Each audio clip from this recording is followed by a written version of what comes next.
আমার সেই মৃত্যু পথযাত্রী মা যতবারই কাবিলার কোন সিকোয়েন্স দেখতো ততবারই সে হেসে উঠত। বাচ্চা বয়সী ছেলে থেকে মুরব্বী পর্যন্ত প্রত্যেকটা মানুষের হৃদয়ে ব্যাচেলর পয়েন্ট স্থান করে গেছে। বাচ্চা বয়সী ছেলে থেকে মুরব্বী পর্যন্ত প্রত্যেকটা মানুষের হৃদয়ে ব্যাচেলর পয়েন্ট স্থান করে গেছে। ততবারই ঘুরে ফিরে আমার একটা উল্লেখযোগ্য ঘটনা মনে পড়ে, যে ঘটনাটা আজকের দিন পর্যন্ত যতবার আমি ভাবি এটা আমাকে খুব আবেগতাড়িত করে।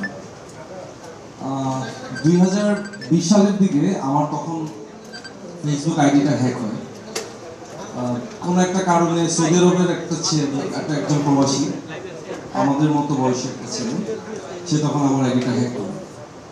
তো আমার আইডি হ্যাক করার পর সে আমার আইডি থেকে আমার ফ্রেন্ড লিস্টে থাকে তখন অমিভাই ছিল, তখন সে অমিভাইকে নক করে বলছিল যে পলাশ ভাইকে বলবেন যে আপনার আইডি থেকে আমাকে একটা হ্যালো দেওয়ার জন্য। মানে অমিভাইয়ের আইডি থেকে আমি আমার আইডিতে হ্যালো দিচ্ছি।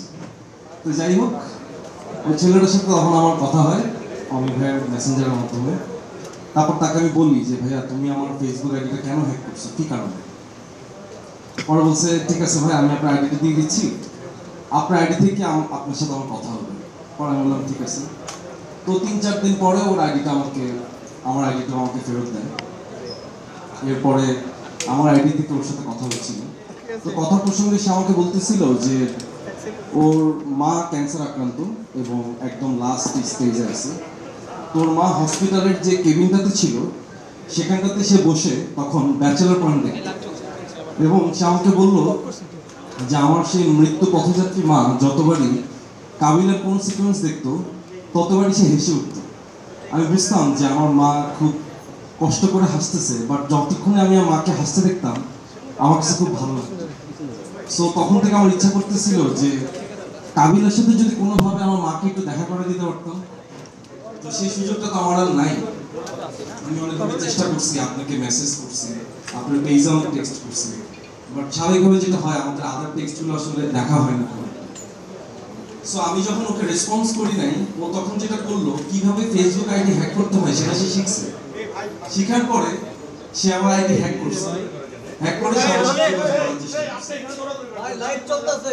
কিন্তু সবচেয়ে দুঃখজনক ব্যাপার হচ্ছে এটা, ছেলেটা যতদিন আমার আইডি হ্যাক করলো, যতদিনে সে আমার সাথে পরিচিত হইল, ততদিনে তার মা পৃথিবী থেকে চলে গেছে।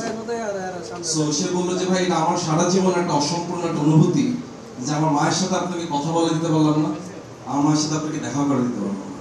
বাট আজকে আমি যে আপনার সাথে আমার এক্সপিরিয়েন্সটা শেয়ার করলাম, এটা ভেবে কিছুটা হালকা লাগতেছে যে অ্যাটলিস্ট কথা তো হইল। সো ব্যাচেলর পয়েন্ট নিয়ে যতবারই আসলে আমার এই এক্সপিরিয়েন্সটার কথা মনে হয়, ততবারই মনে হয় যে ব্যাচেলর পয়েন্ট মানুষের জীবনে কতটা গভীরে ঢুকছে।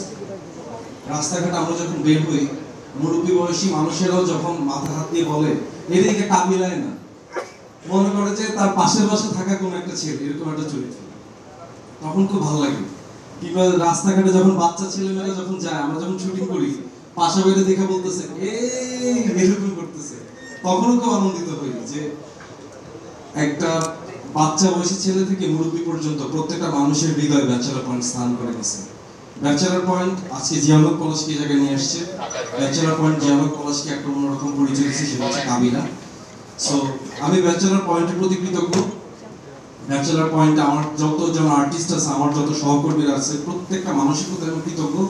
কারণ বয়সে আমি সবার থেকে ছোট ছিলাম, সিজন 4 পর্যন্ত, এখনো ছোট। তারপরও এখন তো যেহেতু শিমুল আসছে, তো শিমুল আমার থেকে একটু ছোট, আমি বলতে পারি আমি একটু শিমুলের থেকে বড় আর কি। তো যারা আমার সহকর্মীরা ছিল প্রত্যেকে অনেক অনেক কৃতজ্ঞতা তাদের প্রতি। আপনাদের সাপোর্ট আজকে এখানে আসতে পারছি, এবং বিশেষভাবে কৃতজ্ঞ আমার মেন্টর, আমার পথ নির্দেশক কাজল আরিফিন অমি ভাইয়ের প্রতি।